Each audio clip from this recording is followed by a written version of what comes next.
Hi, my name is Subrato Bagchi.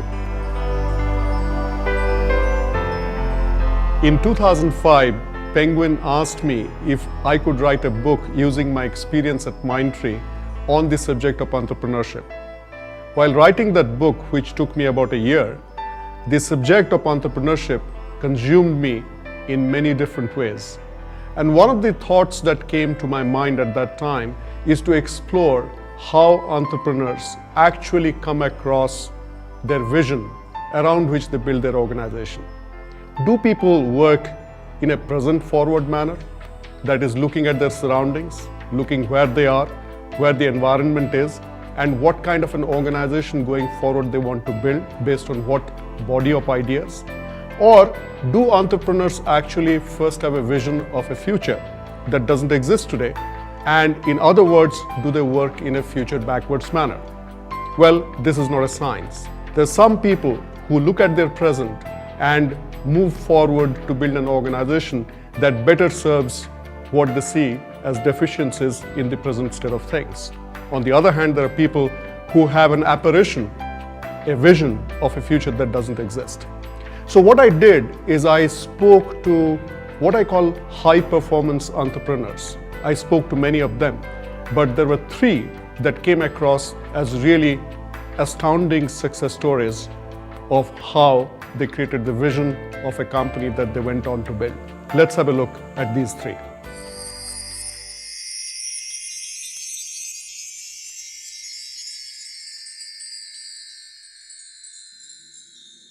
I was very clear that I will concentrate on building capital and employment to make a small change in the society I live in.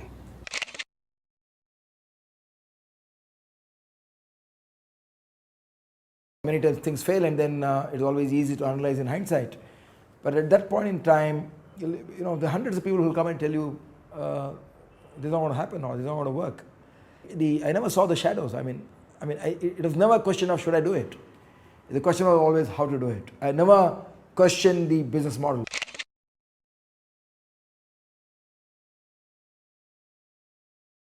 I kind of, decided when I started to take on this challenge of starting a company, I decided I was going to, almost in a rebellious way, show it to the people who had turned me down that I could do it despite being a woman.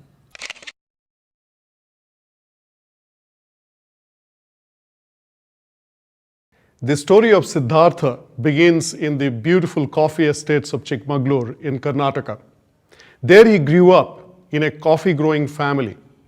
And let's have a look at what he has to say from the coffee estates of Chikmagalur to establishing India's most talked about, most happening cafe coffee day chain that has redefined the coffee drinking experience. Siddhartha.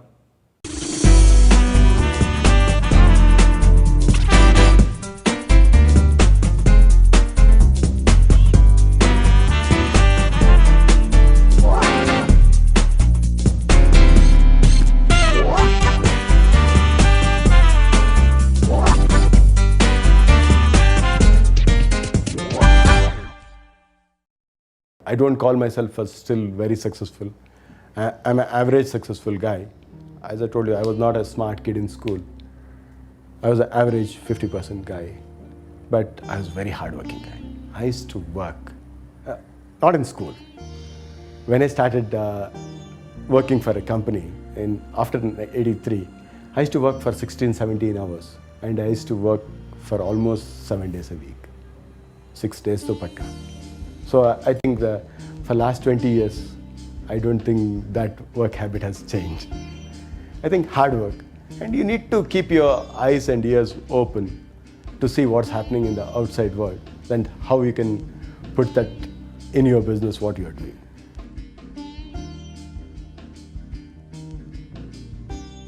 We come from a very traditional South Indian family, and completely agriculture, income dependent.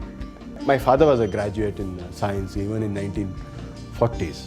My uncle was a doctorate in mathematics from Zurich University in 1950. So we had a good background as a family.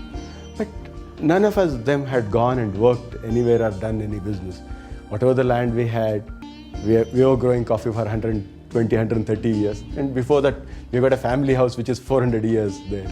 So we thought, okay, small zamindars, we are very happy. Whatever we inherited, we thought, nice. And we were not ambitious at all. I think after 4 generations, I started thinking bigger than them.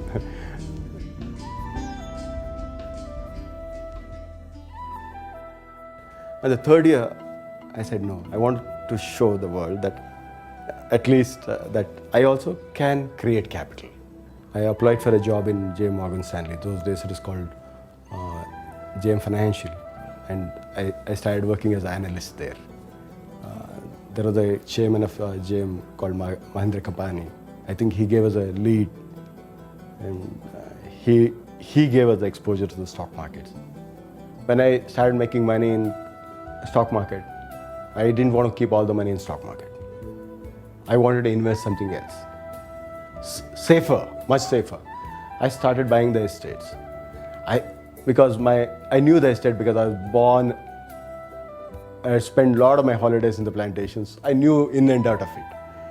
I didn't just put the money in plantation because of sentiments. I used my international data banks and started realizing the Indian grower is getting only 1/4 of what the Brazilian grower is getting. So it's no-brainer. My passion became my smart investment. So being a large plantation holder, see, because of the group, we own 7,000 and manage another 3,000. So we manage 10,000 acres today. We being a large grower, when the liberalization happened, we wanted to get a better price for the product.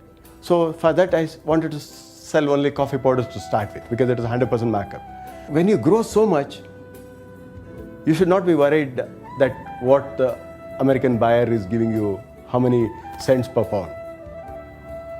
Because best thing you can do is bargain 2% or 3% better, that's it. But if you brand it, say today a cup of coffee will cost you 3.5 rupees to make, and we sell it $35. As a farmer, I don't think I would have got an opportunity to negotiate 90% markup in my life.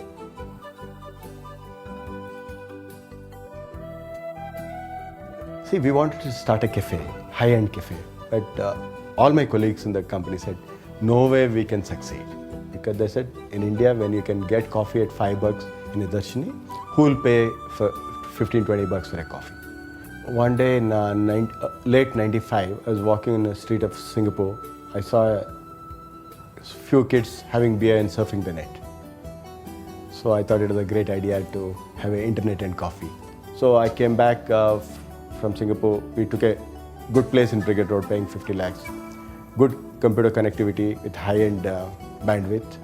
And with IBM computers, we spent another 50 lakhs, and we spent another 50 lakhs for furnishing the store.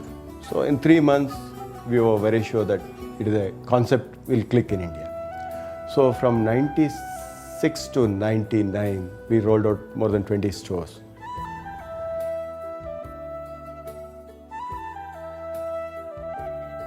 But in 2000, a competitor started copying our concept and started growing faster. I felt I'm missing the bus. So that's the time we revamped the team. We got one new director in charge of the division. And we said, next 3 years, we'll be the largest and the best coffee company in this country. And by 2003, we were there. And as of now, we got 335 stores in 68 cities. And other than that, we got around 8,000 vending machines. We got around something called Coffee Day Kiosk, Express Kiosk. We got another 400 of them.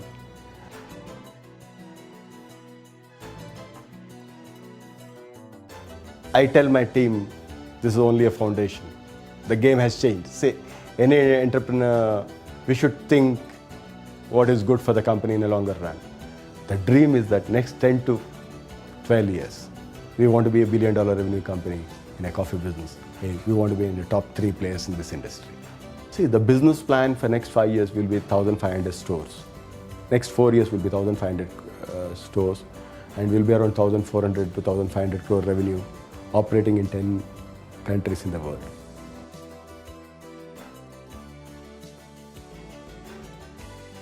Whatever you plan, that 100% doesn't go with your plan. It will have ups and downs. We should not celebrate the success.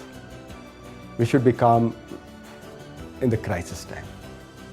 And we should do our work focused, make sure that don't lose confidence, think about the bigger picture, then you'll forget all the small things, all the small ups and downs you'll face in life. What happens when an army officer takes premature retirement and comes to become a bio-farmer?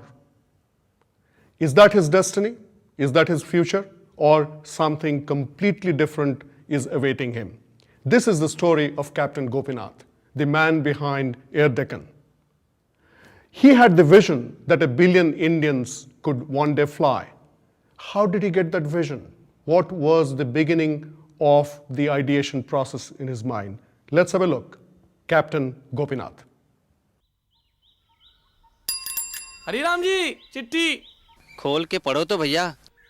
अरे ये तो plane का ticket है।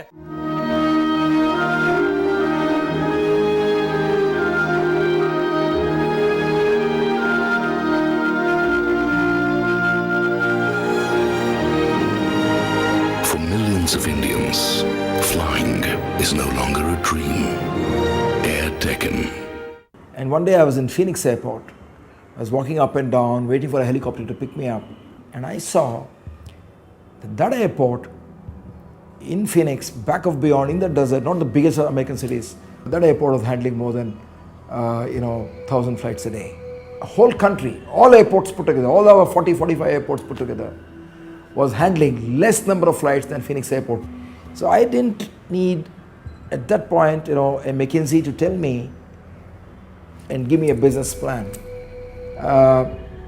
It straight away triggered this kind of decision in me, because like somebody said, decisions are made before decisions are taken. Somewhere you make a decision.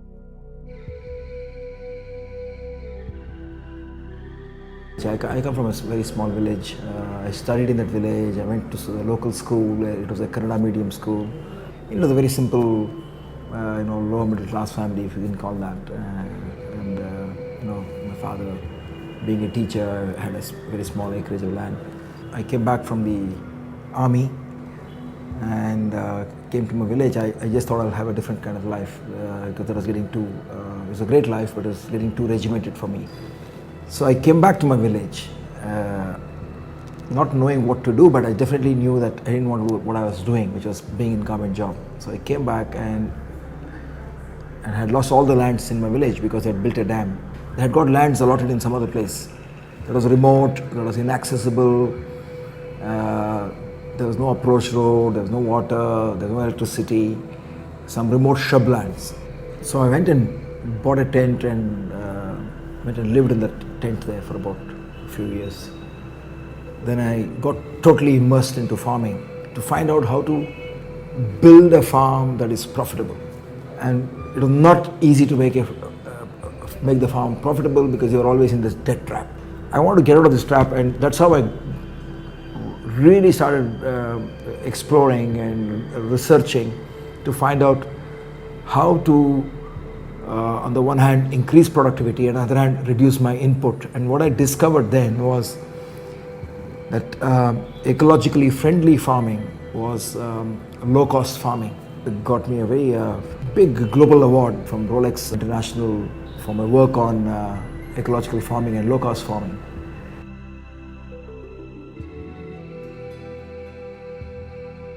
I had an army colleague of mine whom I ran into, who was a pilot, and he was without a job.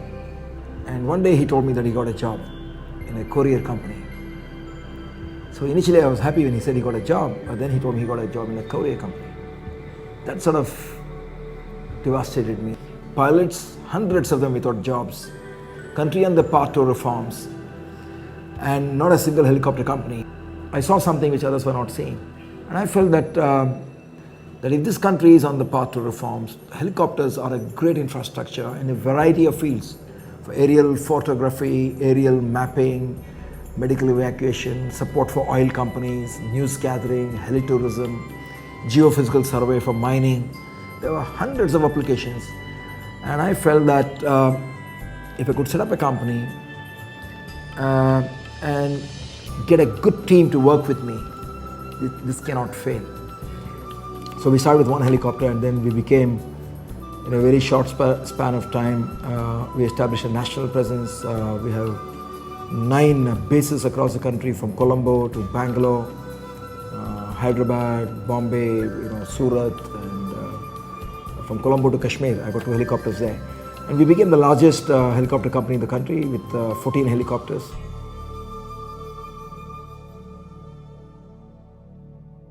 Suddenly, about 5 years ago, I saw a new India. And I saw that actually from a helicopter.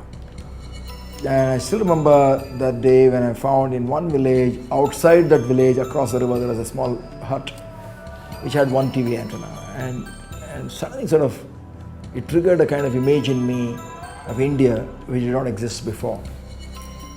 Somehow, it no longer appeared to me a country of 1 billion hungry people to be fed and subsidized. Because when I go back to my village even now, what I find, even in the remote villages, there will be one odd car there or one motorcycle there, but most of them have TVs. At least in a village of about 50-60 herds, there will be about 3-4 TVs. So overnight, these villages have become aspirational. They know that they can change their life, they want to change their life, they want to migrate to the cities, they want to put the children to education. This was for me a very powerful thing, and the thing that kept coming to my mind was that if all these people are buying TVs and motorcycles and refrigerators, I said, why aren't they buying air tickets? Somehow aviation was not part of this consumption. It was not part of this consumer's dream. For the government, it was not part of the planning, because the government felt it was meant for the rich. So they used to tax air travel very heavily. Large industries never saw it as a sector where they can invest, because it was very limited.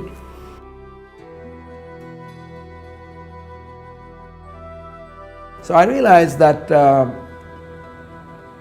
you need to build a business model for India.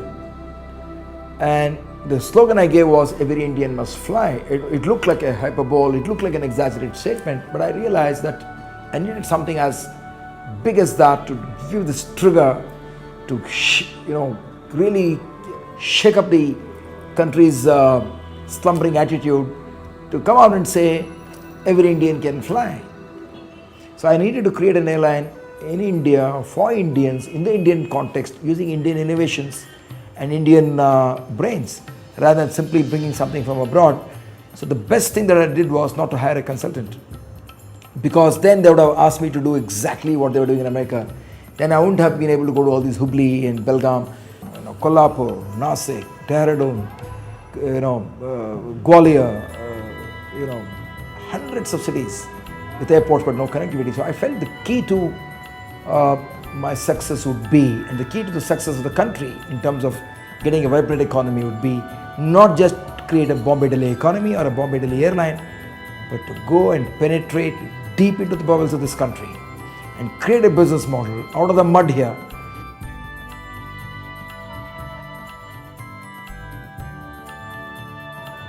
The idea was very powerful, so we had to get the public behind us, get the media behind us. As you know, once earlier, Tata Singapore Airlines was stopped by the competitors because they mobilized political support. Now I realize that get the press and the public behind you so that the politicians will not be able to stop you. Of course, generally politicians want to succeed, but individuals, may want to stop you.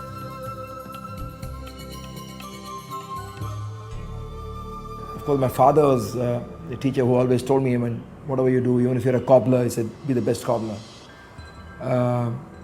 And he would read me books of Gandhi and Socrates all the time.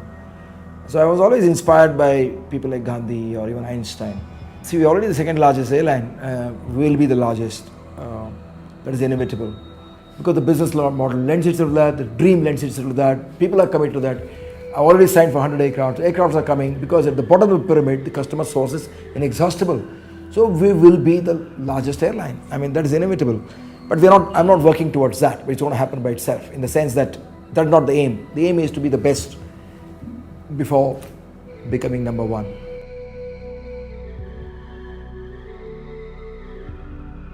It's a great adrenaline rush, especially when I go and I'm on my flights. Even when in my airport, somebody is in a Jet Airways queue or an Indian Airlines queue, he comes across and meets me and says, "Look, Captain, I don't know how to thank you. It's because of you these airlines have brought down the prices." Or in the aircraft itself, a lot of customers come and they always tell me that I'm flying because of you. I mean, that is a great feeling of satisfaction.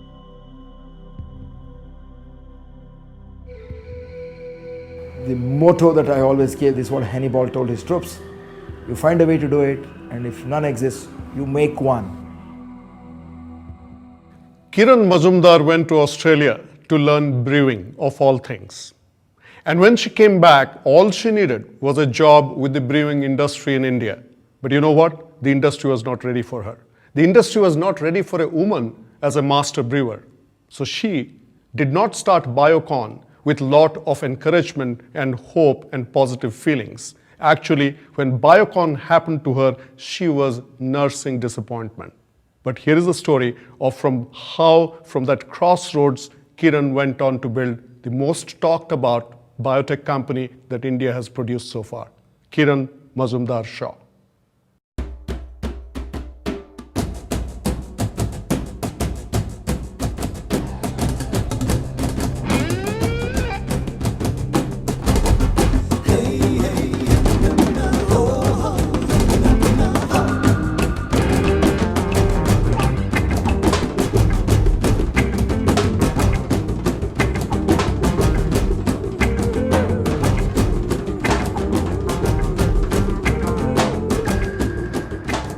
I've always been a very independent person. I think from my school and college days, I always wanted to pursue a career. In that sense, I was different because I wasn't like the rest of my classmates who were quite reconciled being young girls of becoming housewives for the rest of their lives, whereas I wasn't willing to accept that as what I wanted to do with my life.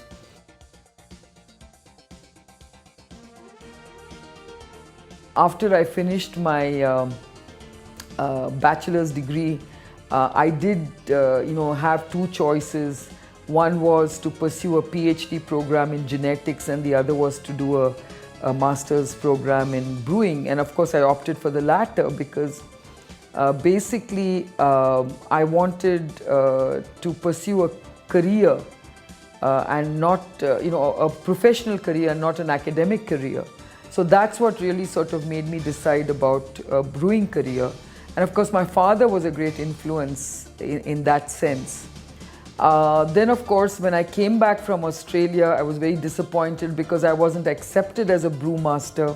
But I mean, I was desperately trying to get a job as a brewmaster. I almost knocked at every brewery's door. And each one gave me a polite excuse as to why they couldn't give me a job. Of course, having said that, they were all very willing to give me a job as heading their quality control labs, but that was not what I had trained for because I felt that was underutilizing my skills.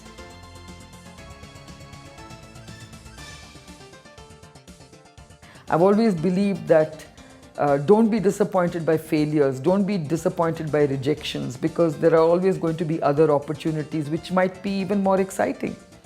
And in my life, at least, I've found that to be true. The founder of the Irish company Biocon, from where I get the name Biocon, came to India and phoned me up and asked me to come and meet him. And within a short time, he was trying to explain to me why he was in India and what he was wanting to do, and the fact that he wanted to set up a joint venture in India and he was looking for a partner. And then after about 15 or 20 minutes, he said, "Look, this is a discussion I'm having with you as a potential partner in India." To which, of course, I was quite taken aback because I sort of said to him, Why me? I'm not even very experienced in running a business. I'm not a wealthy woman that I can invest in a business. And it's a big risk you're taking on. And to which, of course, he said, well, let me take that risk because I think I know what I'm doing. Suddenly, a lot of exciting opportunities opened up for me.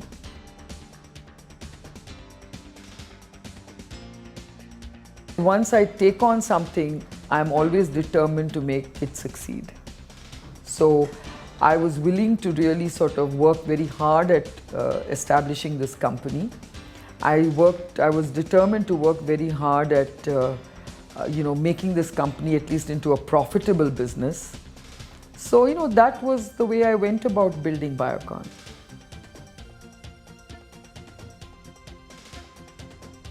Well, the genesis of Biocon was very modest. I think the story is that I started in my garage, and that's absolutely true. And it's true that I started with a very small amount of money. I had literally just 10,000 rupees in the bank. But then, of course, I managed to take a bank loan. And then, of course, I rented out a small industrial shed very close to where I was staying. And, started my operations in a very, very modest way. Fortunately, I had Irish partners who were willing to buy everything that I made. So, from that point of view, I think a lot of companies face a marketing problem when they start up, and I didn't have that.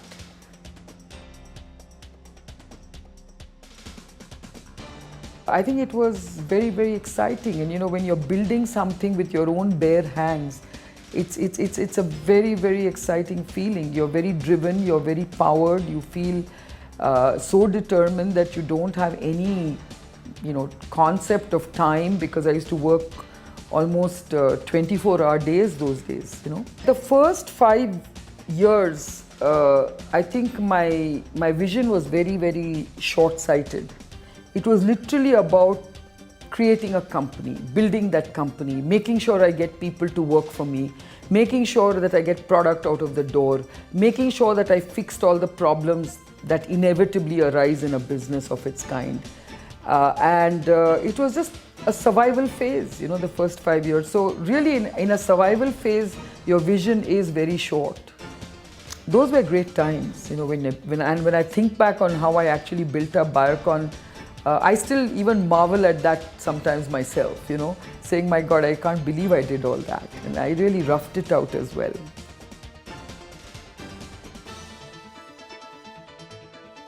Entrepreneurship is about really building that vision and then sort of executing on that vision. What really started becoming a sort of a more kind of a far-sighted vision started taking place only after 10 years, I would say. It's only when the company started, growing and started, having a place of its own, and when I started realizing that the products are successful, that I suddenly started realizing that, hey, this business has, become quite a successful business. Now I need to build that business. So the next phase was about building that business and reaching critical mass in what I was doing. And it was only in the mid-90s that I started building that vision and shaping that vision and started sort of getting a very clear sort of view of what I was trying to do.